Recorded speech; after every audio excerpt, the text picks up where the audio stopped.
Hello, welcome to today's episode of Juicing the Numbers. I'm one of your hosts, Joshua Tracy.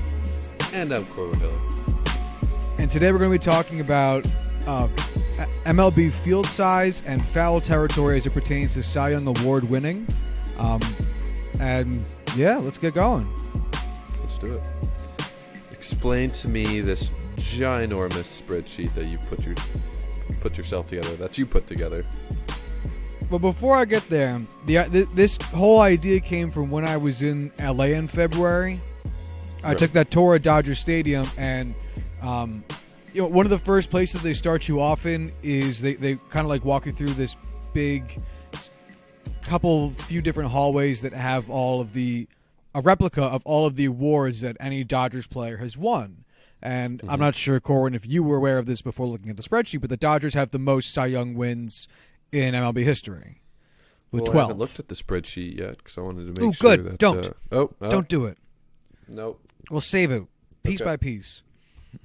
And so, the tour guide's trying to keep us all invested in what's going on, asking a bunch of questions, and I'm a gigantic nerd and a huge teacher's pet when it comes to baseball.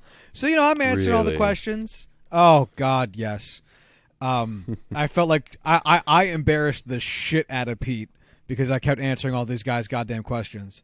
And one of his questions was, why do you think the Dodgers have the most Cy Young awards? And my response was the gigantic ass outfield, because I'm pretty sure the power alley in Dodger Stadium is like 380 feet. Yes. And he's... Yeah, like it's a big fucking outfield. And he was like, well, it's more so about how stupid much foul territory there is in Dodger Stadium. And I was like, oh, okay, that's interesting. And one of the other things he said that isn't exactly pertaining to what we've done today, but I thought might still be worth talking about is that he also mentioned, I think this is interesting, that because Dodger Stadium is so close to the ocean, that at night the breeze pushes the air from the sea inland, and that actually causes the balls to get more dense and not fly as far, which is a thing because cold weather does inhibit baseball's travel. But I'm not sure if my guy James nearly knew all the science behind this. Because, and you'll see, he might not have been totally accurate with what he was saying when it came to foul territory with Dodger Stadium. So that was how this came to be. I wanted to see if we could put to the test whether or not this was right. Okay. So let's go to the spreadsheet and let's start with stadium details, because as you can see, my first tab is marked unneeded info. I just needed to copy and paste and reformat. Gotcha. So this actually has the foul fair territory and like capacity and all this other stuff we don't need for pretty much every baseball stadium that's ever been used in a professional fashion for the MLB. So all the currently in use stadiums I coded in blue, and then everything beyond that is an out of use stadium. Okay. And Luke Voigt just hit a home run. That's my guy. I'm watching the Yankees-Astros game. Sorry. I'm watching the Phillies game. Oh, it's go Nats. NOLA Day. Anyway, so what I was looking for, I downloaded this because it has a column 4 total fair territory and total foul territory. Okay, so I then took in the next box, Cy Young's, the next tab marked Cy Young. I wrote down the team, the number of total Cy Young wins that they have, and then I just divided it up by current stadium wins and then former, as far back as it would go. It's kind of interesting, just like I don't know, the dynamic between. I'm gonna restart that again. Go for it. It was kind of fun to see like which teams had success in which eras, like little pockets here and there or just long sustained. Like the Dodgers have like a long pitching history, so the fact that they have the most isn't shocking because it seems like the Dodgers have always had good pitching. Whereas like let's see, the Mets, they have 6 Cy Young wins and none in their current stadium, which I guess isn't too surprising since the city feels like not that old. But like the Orioles, same deal. The Orioles have 6 wins as well, and all of them were in Memorial Stadium, which was apparently the name of the ballpark before Oriole Park at Camden Yards. And they've been in Oriole Park at Camden Yards for like 25 years. Time. Yeah, like or it might even be like 27 or 8 now. Like it's been a long fucking time. So you can tell that like these were probably a lot had to do with, like Jim Palmer and like that era of Baltimore Orioles baseball, not so much today Alex Cobb era of Baltimore Orioles baseball. Yeah. You digging the names of some of these fucking stadiums, by the way? I'm digging the name of the teams with no Cy Young wins. Oh, you mean this? Lol. Isn't it funny, by the way? Not funny, but interesting that the Cincinnati Reds have never won a Cy Young with how old. I understand that the Cy Young was only founded in like 1956, but like, still, it just seems kind of weird, right? Can you name a great Cincinnati Reds pitcher? Oh, of course not. No. Yeah. But you still think that they'd like fall ass backwards into one at some point. Maybe. I mean, the Pirates have 2. Yeah, I don't even know who they are. I have no idea either, and they're like 30 years apart. Roberto Clemente. They might as well. The Padres have 4. The Padres are not a successful team at any point in the history of their franchise outside of that one year that they went to the World Series.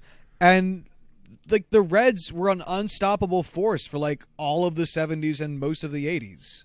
So, yeah that's what I'm saying. Like you'd think like the win-loss record era of determining the Cy Young, like they just fall into one somewhere. And no, just never fucking did. So go figure. I actually just read a cool fact about the Reds today that I did not know.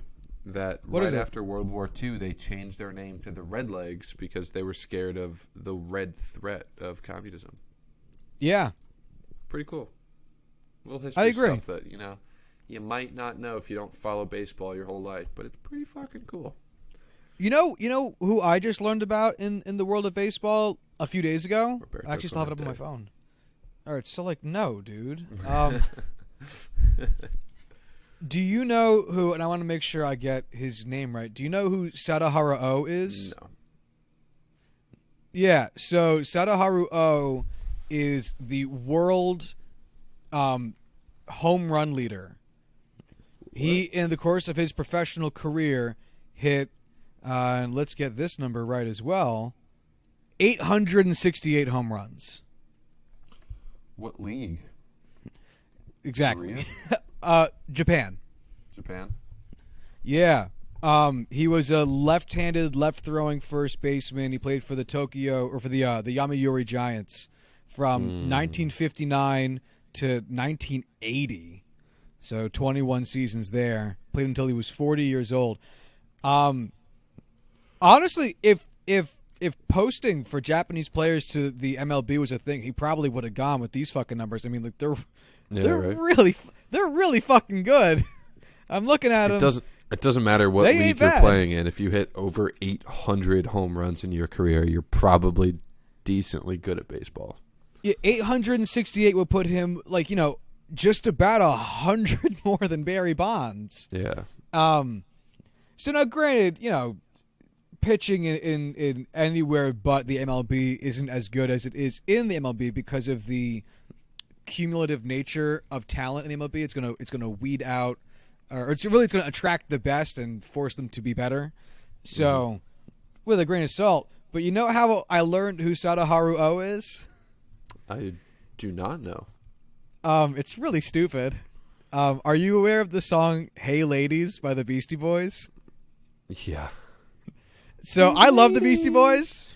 And I was listening because I'm a Jew from the Northeast.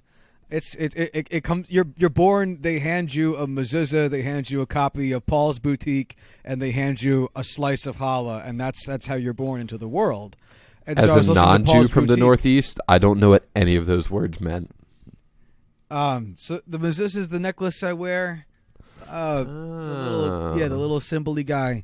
Challah is a bread that you typically make French toast with it as non-Jews, and Paul's Boutique is probably like top 3 or top 2 most influential hip hop albums of all time, made by the Beastie Boys. Oh, and okay.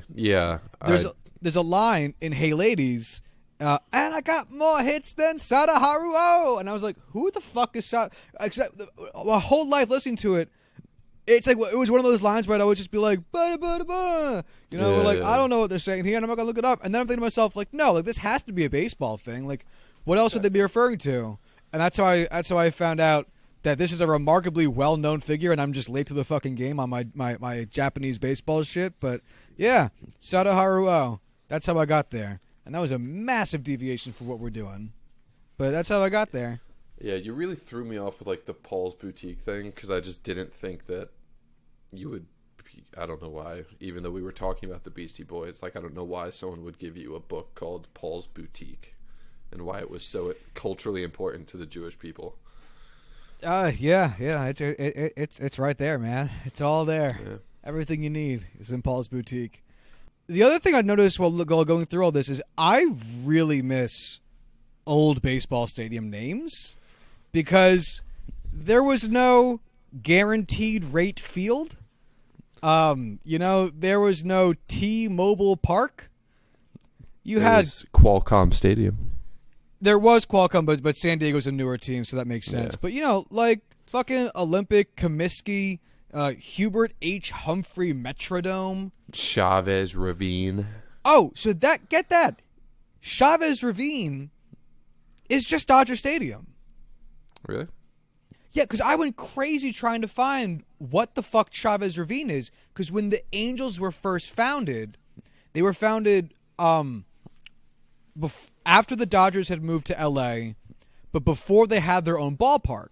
So for like the first 4 years of their existence, they shared Dodger Stadium with the Dodgers.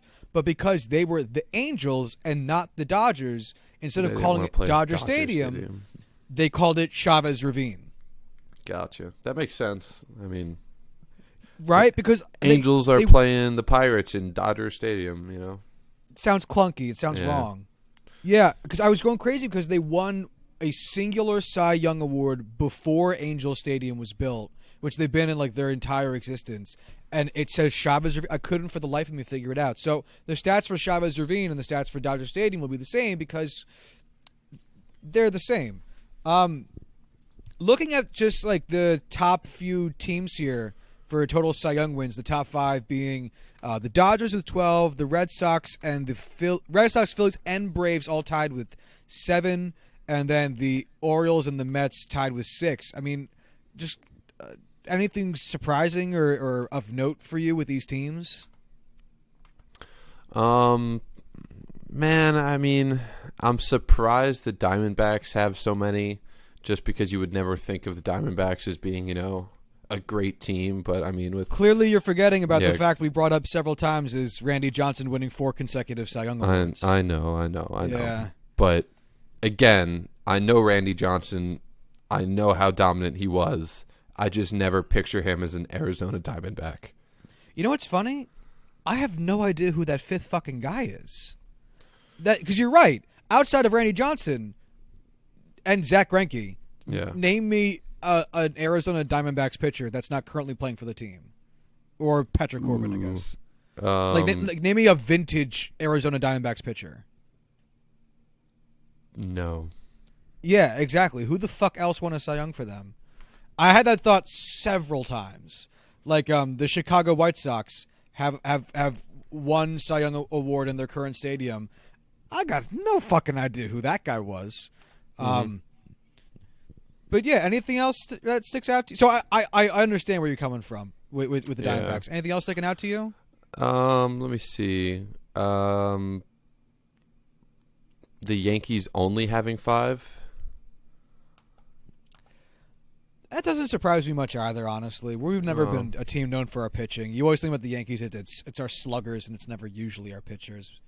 I wish I could be more proud of our illustrious pitching history, but most of our famed Yankees pitchers are either like from the 90s upward or the like 40s and 50s backwards, which is a shame. Yeah, I mean, I want to say a lot of these are more surprising. Like the Phillies having 7 kind of seems high. Yeah, right. The Braves having 7 kind of seems high. Same with like the Orioles, but like it's not out of. I mean, some of these teams are so old. Like it's not crazy. Like I haven't been following baseball enough to where it's like, oh, the Braves won 7 Cy Youngs. That's insane. You know. Well, no, even, honestly, Corwin, if you've even been following baseball your whole life, it'd still be surprising because, like, look at the next column. Current stadium wins is 0. Right. Like, they won 1 in their last stadium, which was Turner Field, and then 5 in Atlanta Fulton Company Stadium, which I've never heard of before. So, I mean, I was also not like surprised, but a little bit surprised, I guess, that they had 7, because that's a lot. I know we talked about it earlier, but do you remember the specific amount of time that the Orioles have been in Camden Yards instead of Memorial?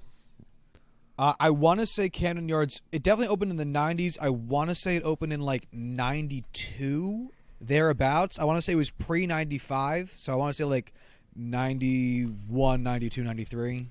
Let's see here. Oriole Park at Camden Yards. 89 opened in 92. Oh, wow. Okay. Look at you, Josh. Look at you. Yeah, I'm going to... It really should be partial credit because I listed like 5 years there, but I'm going to take full credit on it because it was the first one I said. Still one of my favorite stadiums of all time. Oh, dude, it's just so fucking gorgeous. It's iconic. It's been around for like 27 years, but it's still so iconic. I mean, it literally changed the way baseball stadiums were viewed.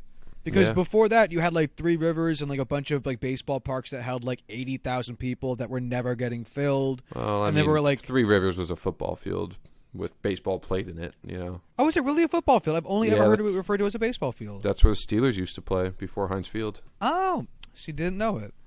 But they all kind of had like, from what I understand anyway, they had a relatively utilitarian feel to the baseball stadiums, and then Camden Yards came along and kind of ushered in like a new era of ballpark that like Citizens Bank adopted. Nice. Yeah, exactly. They can be an experience. Bank is also great. Great ballpark. I will say that I was not surprised that the Red Sox have 7 because, you know, just from having Pedro Martinez and he's not in the Hall of Fame because of steroids.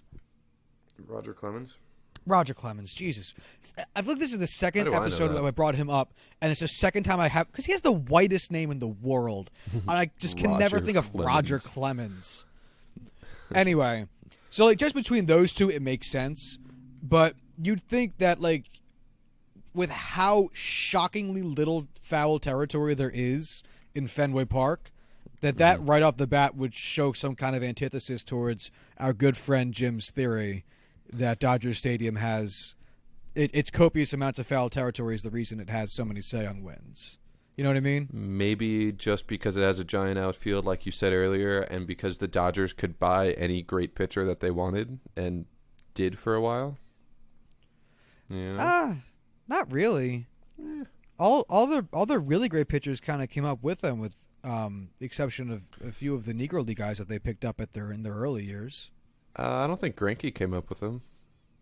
Who? Zach Greinke? No, he was a Kansas City Royal, I think. Yeah, I think so. That sounds right. But did he win a Cy Young with them? Yeah. Because I thought their Cy Young winners were like, I know Don Newcomb, I know Sandy Koufax, and Clayton Kershaw. Because I know Koufax has, I think, 3. Kershaw, I think, has 3, and Newcomb's 1, I thought, was, like, most of it. Because that's 7 right there. Wow, he only has 1 Cy Young, and it was with the Royals. Man, I thought he was with L.A. for so much longer. No, it's Holy only what, like shit. 2 years? 3 seasons. 3. Yeah, there it is. Well, 3.5 if you count the. Was he traded midseason? Well, the Angels are technically in LA, whatever. Oh, that doesn't fucking count. Yeah, whatever. He was runner-up for Cy Young and Dodgers, but Okay. But anyway, well. let's move across to Here's a Cy question Young. before we. Go ahead. This is like this is a non sequitur completely, but is Zach Greinke a Hall of Famer? Oh, now you're going to push me to pull up his stats just to look for sure. So career WAR Let of me 60. let me have it in front of me. All right. I trust your ability to read it. I just want to have it in front of me too, so I don't have to keep asking you. What was that number again? I'll read it for the viewers, for the listeners. Nobody's watching us. So a 65.3 career WAR, a 3.41 ERA, 188 wins in 416 games, essentially 2,700 innings pitched, 2,450 strikeouts, a career 1.17 WHIP, and 1 save. He also has a Cy Young, 5 All-Stars, 5 Gold Gloves, a Silver Slugger, and has 2 ERA titles. I mean, he also played for 16 years already, and he hasn't really honestly, started that's to the slow shocking down. part. Right now, if he was to go for a Hall of Fame vote right now, I would say no. Okay. Because he doesn't have 200 wins, and like that's not even a good milestone for getting into the Hall of Fame. You know, like 250 is really things, the thing. It's just and his less than 2,500 strikeouts is also not a good look. But like I said, that's what I'm saying. If it was today, because it's going to be an interesting question in the. I don't know, let's say he pitches 2 more seasons just for the fuck of it. So in 7 years, when we've turned over the voting pool a little bit more, well, how are they going to view his advanced stats, like wins above replacement or whatever else is going to be looked at that point in time? So now, without the basic counting stats, I would say no. He's like David Cone. He's got great advanced stats, and then like his counting stats are like good, but they're not like Hall of Fame good. So actually, I'm going to pull up David Cone's stats right now just so I can compare, because this actually reminds me a lot of the David Cone discussion. He has 62.3 WAR, 194 wins to 126 losses, a 3.46 ERA. He has 2,668 strikeouts. Yeah, I mean, he has almost identical Cone. numbers. Yeah, no, that's what I'm saying. Like that's this. He's fucking David Cone. 1 Cy Young, 5 All-Stars, 1 Cy Young. Yep. 5 World Series. Yeah, because he won with the Blue Jays and the Yankees, I believe. Looks like it. Yeah. So yeah, he's David Cone. Is basically what it is. So he'll go down as like a really, really good pitcher that will have an interesting Hall of Fame conversation. I think if anyone was to get in between the two of them, David's more likely because he has all the World Series wins, and he would be getting in via the Veterans Committee at this point. But it's certainly an interesting question. I would say no, but I wouldn't feel great about it. I mean, I think so. I just decided to look up Curt Schilling because I think he's, been one of the more on the edge between World Series and not World Series lately. I mean, he's played for 4 more years, and honestly, like 79.5 WAR, 3.46 ERA, 3,100 strikeouts, and a 1.13 WHIP. Greinke's around those numbers. I mean, his catching stats will catch up if he actually plays for 4 more years and gets to those 20 seasons. Would you think Curt Schilling should be in the Hall of Fame?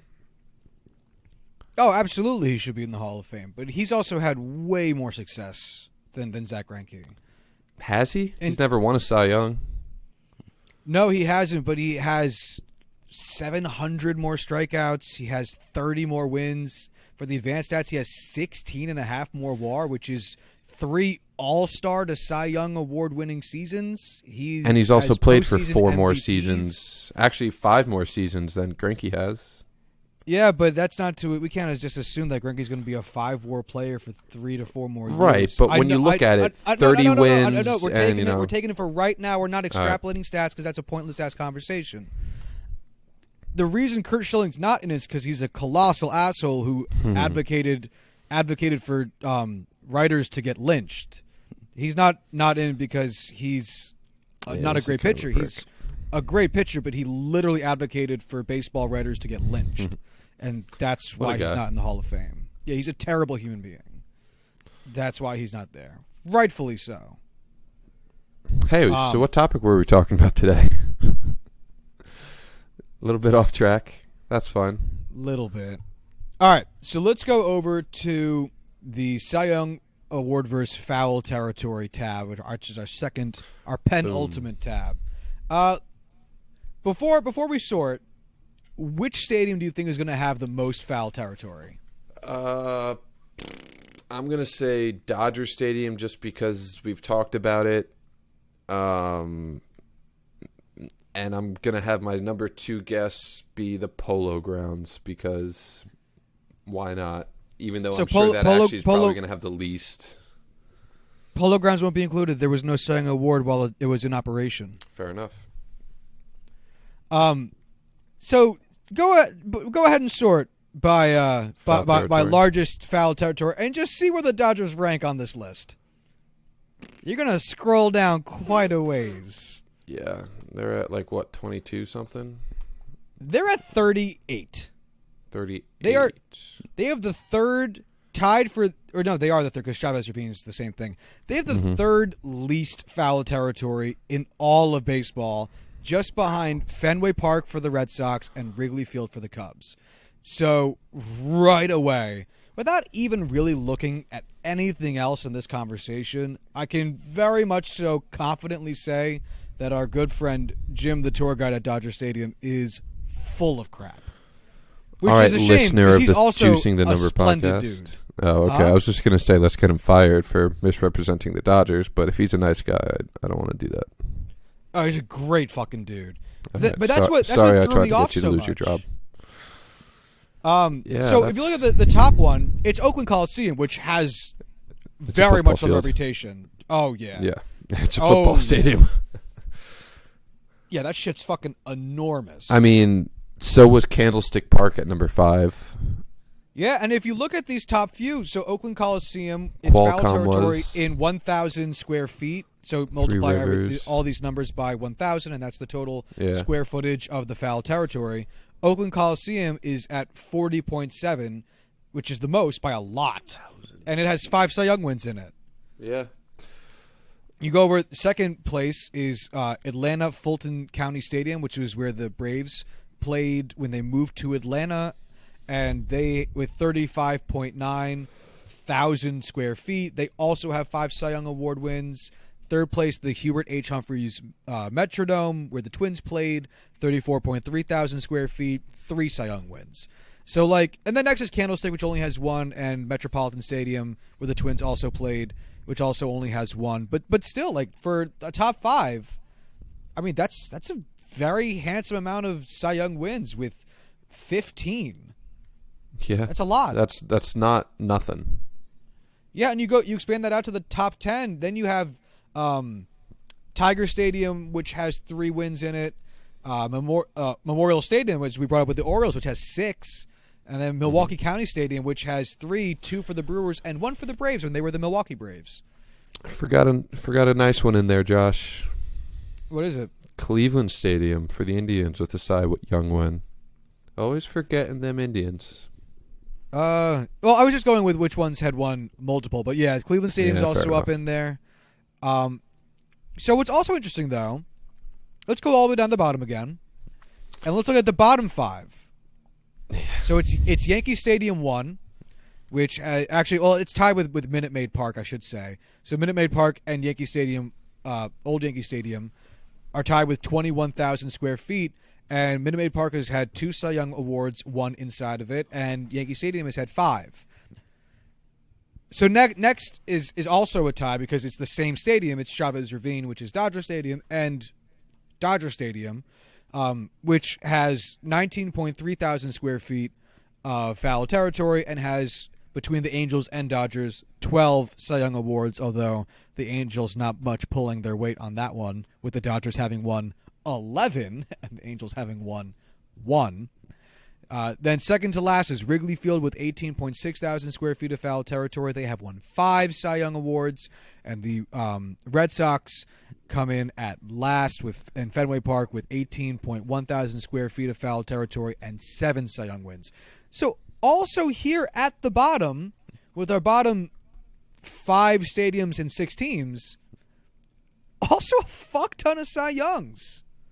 That's 31 Cy Young Awards in the bottom 5 teams. What do you make of that?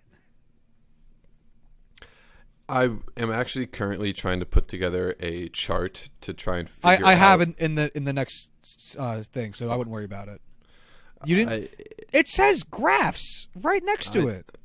So I have it as a half, basically the right side of my laptop. I have it just stuck to the right side just so I could have baseball up at the same time. So it doesn't show all of the tabs at the bottom. So I did not see. I understand the struggle down there. Yeah, there are. So don't worry about it. So we'll get to it in a minute. But like before even looking at them, like there's almost like a parabola of correlation here, where like all these teams with like middle amounts of foul territory have all won, and everyone at the edges have large numbers of 12, 7 at the bottom, and several 5s and a 6 and a 7 up top. Yeah, you're right. If we divide this up into thirds, the top third has a bunch, the bottom third has a bunch, and the middle third doesn't really is have probably much. The lowest. Yeah, there's really just nothing to this, like, at all. And honestly, if you think about it, that makes sense, because I think the reason that our good friend Jimmy Boy, gave for why foul territory would be affecting the Cy Young wins in this kind of way is that there's more opportunities for the catcher to catch pop-outs because you have, and the third baseman and the first baseman, because you have more room to run, so you can get more outs that way. And like, yeah, that's probably true, but I think the thing with those kinds of outs is that they're not usually so much on the pitcher. It's usually just because the batter made really shitty contact. Mm-hmm. And I just really doubt that adding some percentage of foul territory is going to yield enough outs that the Cy Young is now on the table for a given pitcher. Right, like those kind of balls don't really happen, more than a handful of times throughout a game. And even then, adding an extra, 10 feet of foul territory along like the third base line, that might add maybe 1 more per game if we're being, a little liberal about it. I just don't know how that could have a, consistent effect across an entire season where that changes a good above average pitcher to Cy Young winner. Yeah, I'm sure it's a comforting cushion to have if you are a soft contact pitcher, if we want to still say that is a viable option, but it feels like it would be a marginal impact at best for even just a game. I just really can't see how it would be. I thought it was an interesting point that maybe we would see a slight correlation of some kind, or at least a slight upward trend if we don't want to be as bold as to use the word correlation, but it's just fucking nothing. There is just nothing here. Damn. Well, I was actually hoping for something. I was hoping this would be like this wild thing that would be like, oh shit, why do teams not do this more often? But I'm left disappointed. And actually, while researching this, I should probably give it a shout out to Clem Baseball, because that's the only website I could find that had this information on it. When I'm looking this up, I actually found quite a few articles that brought up how baseball stadiums are actually reducing their amount of foul territory in favor of seating. And that makes sense, because if we just doing this can't seem to find any reasonable tie between pitching success and foul territory, then why bother having it at all? Throw extra super fucking expensive seats in there and make a few extra grand a game, you know? Why not? Yeah, it seems to make all the sense in the world. No foul territory. Honestly, I bet you if teams could do it, they would. I mean, yeah, why not? Those seats at most games would be a lot. You think there's a rule requiring at least, a certain amount of foul territory? No. Legit, look at where the left field seats are in Fenway Park. Like, it's literally foul line seats. Like, you cannot catch a ball in foul territory as Andrew Benintendi. It doesn't exist.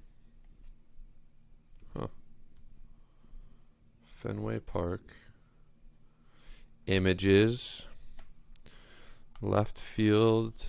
Yeah, no, that just stops about 100 feet after third base down the line. That foul territory just ends. Wow, that is... You're not joking. Like, it literally just is a wall. Same with right field, too. Like, right along the... much farther down, but still, like, right before the foul pole. It's literally just nothing. Do you know what that foul pole is called, actually, in the right field of Fenway Park? I do not. So it's called the pesky pole. And Did when Pesci I was... hit it? Joe Pesci? Huh? Joe Pesci hit it a lot, and they just added a K to his name because they're from Boston. I don't know. I'm just making shit up. Yeah, I could tell because it fell off the rails pretty quick. But what's funny is you were actually really close. So when I was a kid, I thought it was called the pesky pole because it curves. So there's actually fair territory right around the pesky pole. Like, it's foul territory, and then you hit the foul pole, and then, like, there's fair territory behind it. Like, it's a really weird fucking... So you can hit... So, like, 2 years ago, Didi Gregorius, because he wrapped the ball around the pesky pole, hit a 295-foot home run in Fenway Park. Like, it's the stupidest thing. And so I thought it... Go ahead. How? Because it's a dumb fucking ballpark. Like, I'm looking at it. How does it... Like, it... So basically what you're saying is, like, audio listeners, I'm sorry, but, like, if the pole's here, he hit the ball and it curved around it like that? Yeah, because you know how balls kind of slice because of the spin on it? Yeah. And because the way... So imagine, for all of my listeners, imagine an ice cream cone. Like a really old school, like, triangular base, like where it comes to a point, ice cream cone. Right. And so that's how the right field of Fenway Park is set up. So it's a straight line, and then once you'd hit, like, where the scoop of ice cream is, it would get wider. Well, imagine that's the point where the pesky pole is. And so it gets a little bit wider outside of there. So it's a really, really weird setup for a ballpark. But anyway, when I was a kid, I thought it was the pesky pole because it's a really fucking annoying spot for there to be a foul pole. Because it's just such a weird fucking spot. It's not named after for that reason. There was actually a Red Sox player, I want to say it was like Johnny Pesky or some shit like that, like Jimmy Pesky. And he was such a weak fucking hitter that little section of Fenway Park was the only place he could hit home runs. And so people used to make fun of him by calling it the pesky pole because they basically just called him a weak little bitch, and that's all you got. And his name was Johnny Pesky. He played for the Red Sox from 1942 through 1952 with a 3-year gap for World War II. So there you go. That's my other fun fact for the day. I'm a fan. That's a fun fact. Most of my facts are fun, but they're not. I liked some of your facts. I think they're. Some of your facts. They're like 30 grade amusing. Yeah. Did you speaking of grades amusing? Did you hear about the guy that the Royals are about to call up? Yeah. What's his name? Dick Ladylove. Dick Lovelady. Dick Lovelady. Dick Lovelady. It's Jesus a hell of Christ. a name. Like, yeah. Anyway, that's the kind of, like, if I had that name, I think I'd tattoo it on my own body just to, like, show people. I just want to meet the man who named his son Dick. Like, I know it's Richard, but like you knew what they were getting into. Oh yeah, like with the last name Lovelady. I guarantee you that his wife didn't really connect the fact that Richard and Dick, like Dick was I don't know, synonymous with Richard. That's just like a nickname. And she's like, "Oh, Richard, what a great name." And he's just like, "You have no idea what I've just unleashed on this child." You stupid bitch. That's something my dad would do. All right. Oh, that's absolutely something your dad would do. Yeah, anyway. So now let's sort by field size. Sort largest to smallest. To get an idea of what I thought would be the bigger factor. Because I'm so fucking smart, is how that just sounded. But what I thought would end up being the bigger factor, because what's more common than pop-outs is balls hit really far that stay enough in the stadium, stay in the park enough for a fielder to go out there in his normal territory and collect it for an out. And so if we look at this, it's going to look more even. It's still a little bit all over, but the middle looks stronger and the bottom doesn't look nearly as bad. So shockingly enough, out of stadiums, I should specify, out of stadiums that have won Cy Young awards, because I kept thinking to myself, why isn't Coors Field up here? Old Yankee Stadium is actually the biggest at 128.9 thousand square feet. What I'm wondering, because of Old Yankee Stadium, do you know what Monument Park is, right? Not off the top of my head, but I'm sure I would if you told me. You know how, like, the Yankees retire a bunch of numbers, and even for the players they don't retire the numbers for. Outfield.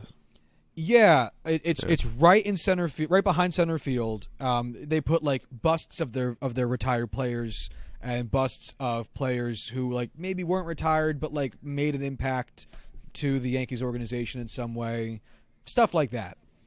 Well, that used to actually be a played part of Yankee Stadium. So Yankee Stadium used to go back like, instead of I want to say like 408 feet to dead center it is today, it used to be like 428 feet or some shit like that, or 440 feet. Like they called it like Death Alley or some shit like that. Like it was like, I think it was like 450. It was out there.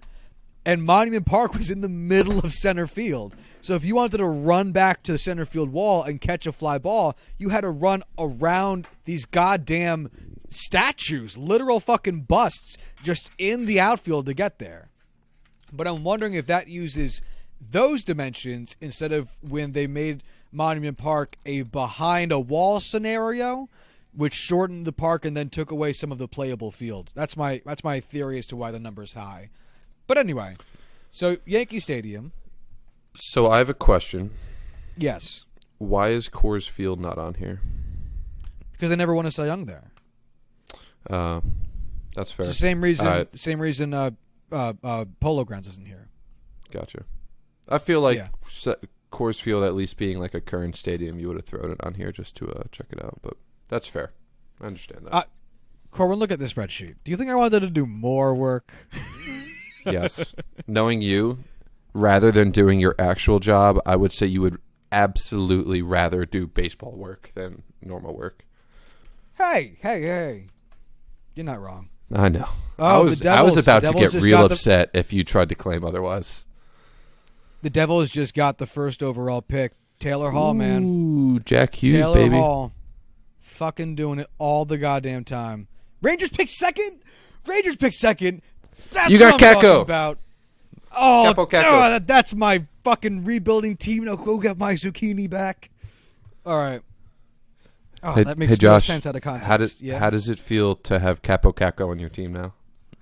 Oh, it feels delicious, and I hope we get Artemi Panarin. I hope Igor Shesterkin come. I hope. Why not? He apparently wants to play for the Rangers. He's not going to Florida. He's going to go play for Coach Q. No, he's not. Yeah. No, I put money no on it. one's going. Anyway, let's get back to the topic. Okay. So Old Yankee Stadium at 128.9 thousand square feet. Then we have Forbes Field where the Pirates used to play at 123.9 square feet. Kauffman Stadium where the Royals currently play at 118.5. Chase Field where the Diamondbacks currently play at 114.2. And Comerica Park where the Tigers currently play at 113.7.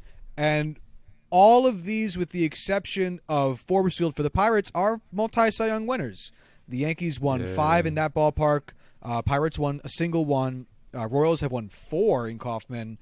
Diamondbacks won 5, and the Tigers won 2. And if you want to go one further down, Comiskey Park, which was home to the White Sox, has 113.6 thousand square feet of field size and 2 Cy Young wins. I mean, yeah, what do you think about that? I mean, it is like, I don't know. There's definitely some larger numbers here than there were for just foul territory, but it's just not weighted heavily enough in favor of Cy Young winners for me to say that, oh, there's a definite connection there, you know? Yeah, no, you're right. This is definitely looks better. Wouldn't bank on it. Wouldn't like really say there's any going to be, because really what this comes down to, if you have a good season as a pitcher, you're winning the Cy Young Award, and your ballpark is going to be a very small factor. I think ballpark factor comes more into play for like, oh, why are there so many singles given up at Coors Field? Oh, because the outfield's fucking gigantic. And it's not going to be about, oh, like, could you imagine if people like Jacob deGrom would have won the Cy Young last year, or no, not because he plays in a big outfield. Like, who doesn't play? Chris Sale would have won the Cy Young last year if he wasn't playing in a place with such little foul territory in outfield. Like, no, like, that's not how it works. I do think field size has a slight something to do with it, but you're right. Like, it's not going to be factor number 1 through 50. Yeah. Again, I'm just going to reiterate what I said about the foul territory. I'm just disappointed we didn't see some crazy numbers here. I want to see that connection. I just, I like having that reinforcement. Like, we had an idea, let's check the numbers. Hey, we're right. Even though you did all the work. I'm okay with it because I was very skeptical but curious of it going in. Let's look at the bottom 5 teams in terms of, or stadiums in terms of field size, and see how they did. Oh, fuck. All right. We have as the 5th smallest Progressive Field, which is the current home of the Indians at 105.4 thousand square feet. They have 4 Cy Young wins there. We have Guaranteed Rate Field, the worst name in baseball. Current home of the White Sox, they with 105.3 thousand square feet. Citizens Bank Ballpark, current home of the Phillies, they also have 1. I should have said Guaranteed Rate Field has 1 Cy Young win. Citizens Bank Ballpark has 1 Cy Young win with 105,000 square feet, relatively even. I'm just going to assume it's rounded. Kingdom, former home of the Mariners, 1 Cy Young win, 104.2 thousand square feet. And Ebbets Field, former home of the Dodgers, 1 Cy Young win, which was Don Newcomb. I can say that with absolute certainty. 99.1 thousand square feet. Your bud Jimmy tell you that? No, he did, but I just knew that offhand because I fucking love Don Newcomb, Brewer Campanella, and literally every single Negro League player in the world. I love all of them. They provided a very great history and changed more in the U.S. than they get credit for. I love that shit. I can't wait for Kansas City next month to just dive into that shit. But anyway, don't put your head in your hands. This is a great thing that's happening right now. What do you think about the bottom 5? So out of the bottom 5, there's only one single team that has multiple Cy Young wins, and half of it is Corey Kluber. Yeah, and then right above that is Fenway with 7 wins. So yeah, I mean, I don't know. I mean, yeah, it's definitely clear that it looks like, better than our last bottom 5. Right, like the bottom 10 teams, only 2 of them have Three of them. Only three of them have multiple winners. The Padres with 3, the Indians with 4, and the Red Sox with 7. I don't know why I didn't say the Fields, but everyone else only has 1. That actually is kind of cool to see, but at the same time, as we've seen, there's really not too much correlation there. There's more, just not a lot. Are you in the graphs tab? Yes. Oh, mine just changed. So, probably because I just So the orange solid line is field size. Oh, I had it backwards. That makes sense then. Okay. So if you go down, it's the top graph is just like the data from the bottom 2 graphs just put together, but it's a lot. So maybe we could just look off on the 2 smaller graphs. Okay. So if you look at foul territory versus Cy Young, as the number of Cy Young, you can see a whole bunch of nothing is really what this is. It's just a whole lot of nothing. As nothing changes really. I mean, yeah, the team with the most Cy Young awards is in the bottom of foul territory. As foul territory goes up, there is, I guess, a slight trend upwards there. Because this is, I guess, kind of no, there's really nothing here. It's really what this is. There's nothing here, right? Or am I looking at it wrong? No, there's not much here. These are very flat lines of trend lines. Yeah.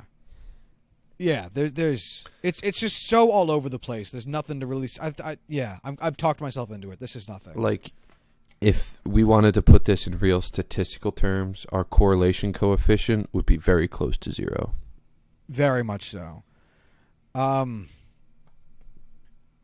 Yeah, you would expect to see, I guess, as foul territory increases. Maybe I should have switched the axes. Maybe that would look better. I just tried that. It does not. Okay, then yeah. I thought that because it would make more sense to me to have, the counting Cy Young stats be vertical, but it's just there's not enough difference for it to really matter. No, you're right, because the way I thought about it when I first was doing it was, like you would expect more Cy Youngs to be on the other side as foul territory increases, and it didn't, and then the way you did it by re-switching the axes would make more sense now, and it just doesn't make a fucking difference, really. Because this doesn't make a difference. Nope. And so if we look at field size, I'd say there's a little bit more. Still not much. Still a pretty fucking flat line. With shit, I'd even argue that there's probably less. Maybe. I would only say there's more because that's the direction you would expect it to be going. It's still flat. And spread the fuck out. We're really splitting hairs here. Like, we really are. So really what this comes down to is this is a fun theory that just didn't really happen to either work of out. these two. Not even that. It's because I feel like it's always a talking point.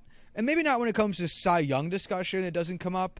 But, like, you'd hear, this pitcher stuff won't play as well here. Or, like, this guy's stats would be better if he wasn't there. And I do think that there's plenty of credence with that. Because, like, the ball at Coors does play different. The ball at Dodger Stadium, I'm sure, does play different because of, like, that nighttime sea air thing. I don't know the science behind it either. But honestly, I would buy that because that does, like, air quality and air density does change a lot when it comes to how the ball flies. But as nice of a talking point as this is, I guess there's really just nothing fucking there.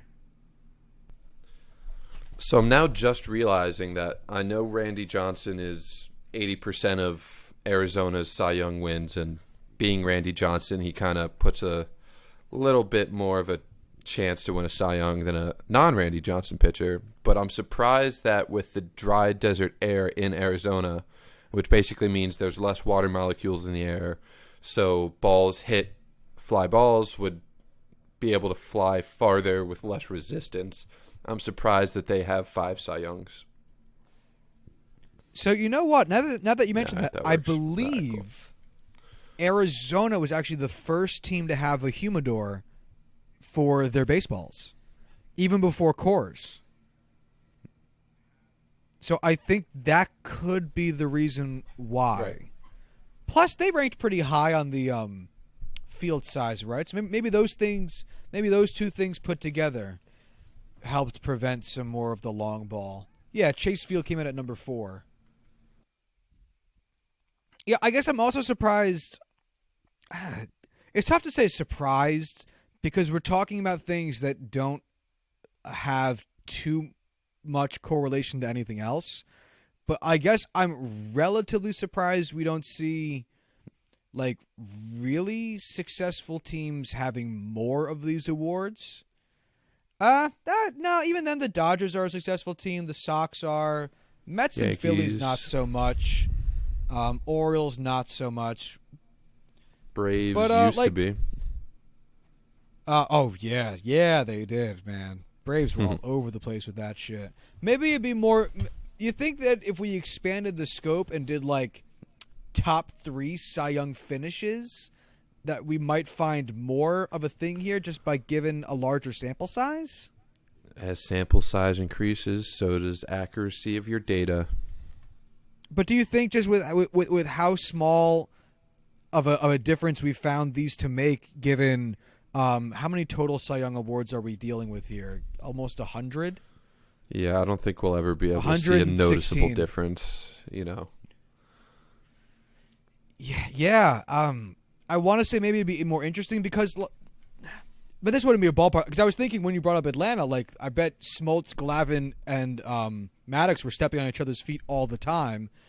But then I thought, well, that's just because those 3 dudes were super fucking good, and the ballpark they were playing in probably didn't come into play at all there. Yeah. Yeah, I feel like if you're going to look at what makes or breaks a Cy Young award-winning pitcher, it's going to be them being a really fucking good pitcher and not much else. Do you think that these things would have more of a sway with a season's worth of pitching staff, like performances, rather than like picking, instead of looking at the best of the best who are probably getting by in Eddie Stadium just by skill? Like, you think field size is going to help your September call-up pitcher, or that foul territory size is going to help your rookie reliever or some shit like that? I mean, if we looked at all innings pitched by that team in that stadium out over the course of a year, I think, we'd see a lot more noticeable results. But that's just such an exorbitant amount of data that I don't think we're going to ever be able to combine any of that to see those numbers without, a full team of people like Fangraphs working on it. Oh yeah, we never would be able to. No, on our own. Nor do I think I would want to. That sounds like a massive that sounds undertaking. So boring. That's like, it's one thing being a massive undertaking, but for something where you don't even think you're going to get that much of a return, and it's such boring data entry at that. Yeah, I think it could have more of an impact than what we saw because we'll be including a lot of scrub pitchers who might be helped out by like really big field size, so they're not giving up home runs, but they're really close to giving up home runs. And like maybe foul territory would have an effect, since it didn't seem to really have any in the discussion. But it still would be factor number 37 as to how these pitchers did in these appearances. So I am also marginally sad because it would have been kind of cool to have these work out right. Yeah, I agree. Would have been a is what it neat is. little thing that we found. Oh well. Nice.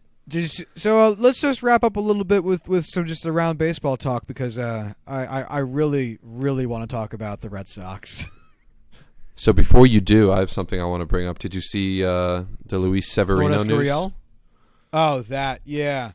I'm fine with it. I really don't care. Really? Yeah, I'm super, super glad that Luis Severino is in a place where he's comfortable reporting these things to his team, and he's not just trying to push through it like Noah Syndergaard and let shit get infinitely worse on the mound. Do you remember Noah Syndergaard doing that like a year or 2 years ago? Yes. Where he lying about his he shoulder? got told he got told. He didn't lie. He got told via an MRI that he like tore an oblique or some shit, and the Mets were like, "Oh, you got to sit," and Noah Syndergaard was like, "I don't wanna," and they were like, "Oh, okay." And then he goes and pitches, and he gets to like the third inning, and he tears his oblique like way worse, and was out for like 3 or 4 months. Yeah, I do remember that more now. God, that was outrageously stupid. Outrageously. So I'm glad. Really happy that Luis Severino is like comfortable with the Yankees front office and the Yankees pitching coaches and like all these guys that he's comfortable with doing that. And it's still the beginning of the season, and like I'm not going to sit here and tell you, oh yeah, I love it. But out of all the ways this could have gone, I guess this is the best way, right? Yeah. Can't, well, I don't know. It's not the worst way it could have gone down, that's for sure. Yeah, no, absolutely. Okay, so Chris Sale just pitched today. You're aware of this, right? Yes. Yeah, I want you to guess what his ERA is. Currently? Currently. I knew it was an 8 after his last start, so I'm going to say that it's now a 7.5. Well, seeing as he let up 4 earned runs in 5 innings, that ain't going to be right. So when are people going to stop saying that, oh, he's just trying to save himself for the postseason by not giving it his all early on? So just real quick, his ERA went up from 8 to 9. By the way, the Red Sox only have 2 pitchers who qualify for the ERA title so far via innings pitched, David Price and Chris Sale, and David Price's ERA is now 6, so they're not doing good. I still think the real thing that's got me concerned with Chris Sale is that his velocity's still not there, which like I get. You can still say no spring training, but it's been 3 starts now, and it's not getting any better. And it's not like it's just like a mile or 2 lower than what it normally is. Like it's significantly lower. Yeah, no, like if it was only a mile underneath what his usual thing is, then I would be like, oh, see, it's getting better. But it's been like 2 or 3 under consistently. And he how many swing and misses do you think he has on fastballs this season? Out of the 78 fastballs he's thrown this season, how many swing and misses do you think he has? Fuck, I don't even know. Give me a number. Just add a number. How many he's thrown? 78. I believe that's the number. 78. Yes. It's got to be less than 10. 2. Holy fuck. 2. Holy and they both came in today's game. Oh like that's God. Really fucking bad. That's like a 3% swinging strike rate. That's really bad on his best pitch. So I want you to guess right now. We're recording this on April 9th, so Baseball Reference doesn't update their stats until the following day. So these are all stats current as of April 8th's games. Who has the higher ERA? The Boston Red Sox or the Miami Marlins? Oh, the Red Sox for sure. Marlins pitching has been great. Yeah, Miami Marlins pitching has actually been above league average, which is 4.26 ERA. The Marlins have a 4.19 ERA. And Boston, actually I'm going to say that for a second. Who do you think is a higher ERA? Boston or the Baltimore Orioles? Oh, it's got to be the Orioles. It's still Boston. I'm guarantee you Boston has the highest ERA in baseball right now. So they don't. I'll get there in a second. Oh, shit. Okay. Baltimore has a 5.83 ERA, which is, awful. Not good. Boston has a 6.28 ERA. I remember seeing when I was looking at the Chris Sale stats earlier after his last start, he had the lowest. I think you were showing me this. He had the lowest ERA on his team, which was 8. Yeah, because he was the him and David Price were like the only two dudes who qualified, and David Price had like a higher ERA at that point. It's been crazy. So the highest ERA in the league right now is the Chicago Cubs. They have a 6.7 ERA. True. They've been really bad. Their bullpen. It's been their bullpen, and that's what you'll find is like a lot of these has been the bullpen. Like Chicago White White Sox. Their starters have been any better. They haven't been, but their bullpen's been like crazy bad. Yeah, the White Sox came in second with a 6.35 ERA. So if you're playing a Chicago team, you better be scoring a fuck ton of runs. Yeah. Arizona came in third with 6.3, and then Boston was fourth with that 6.28. So it's been a rough go of things for the city of Boston, who lost today, by the way. So yeah. Well, just to. I'm really glad I didn't put my baseball picks in yet, because, well, actually, I don't know. I think a lot of these teams are going to regress back to the mean, but like they're digging themselves a pretty big hole so far. Like I projected when we did our projections that the Red Sox were going to win like less than 90 games. I'd feel extremely confident about that now. Yeah, I would be if I were you too. Now, no, neither of us are going to sit here and say they're going to finish below 500 by any means. No. Because this has to come back around eventually. But could you see them winning in like the 70s? Wins in the 70s? No, I literally could not picture them winning fewer than 89 games. Like they are too talented. This is well below everyone's performance, especially the pitching. It has to come back around eventually. Just really obsessed over early starts without, sufficient data. Fuck. Well, what's comforting as a Yankees fan is that they're getting towards sufficient data by the moment. So now this is far less drastic than the pitching stat. But I do want to shit on Boston for just a moment longer, if you'll indulge me. Of course. What do you think their team OPS plus is? Ooh, OPS plus. Like I said, this is much less drastic than their pitching. I'd say team OPS plus is at 92. Ooh, you're really fucking close. 95. Ooh, not so bad. 95. Just below the league average of 97. Which honestly isn't that terrible, all things considered. So if they were the Kansas City Royals, that'd be phenomenal. If they were the Detroit Tigers, that'd be solid. This is a team that has the AL MVP and the third place AL MVP winner, who just won the Hank Aaron All-Around Offensive Production Award. I thought that was a hockey award. And they can't break even. Huh? I thought Hank Aaron Award was a hockey award, Josh. Call back. Call back joke. Yeah. Monday's episode. Hey-o. Hank Aaron, who actually just celebrated breaking the home run record like 2 days ago, which was super cool. Anyway, total aside. Given those two things, because between the two of them, I think Mookie had like a 180-something, 190-something OPS plus, and JD Martinez had like a just about the same. And those, granted, that's two dudes, I understand. But this is a team where, like, Brock Holt was a good hitter for some reason. And Xander Bogaerts was a good hitter for some reason. Well, no, Xander Bogaerts isn't bad. That's not fair to Xander Bogaerts. Yeah, that's not fair to Xander. JBJ was pretty decent last year, and he's not a good hitter.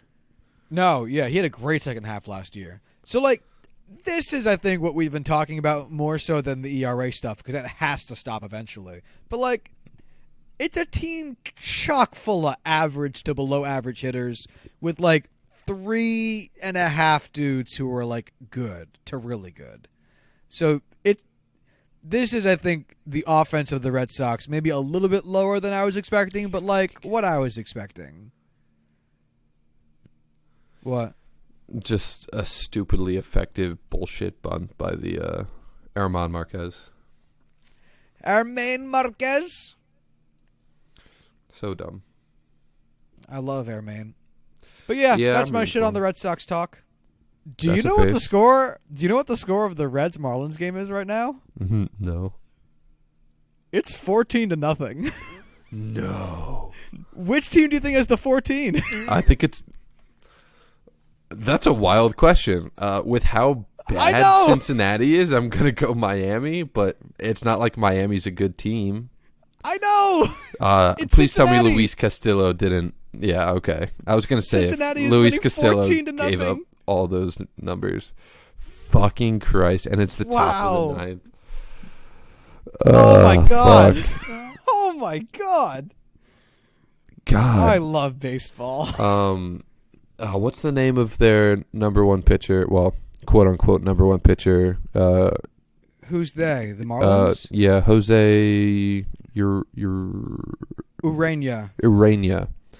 I'm assuming he gave up a lot of runs. But oh my god, let me check the box score real quick. 7 runs in the 6th inning.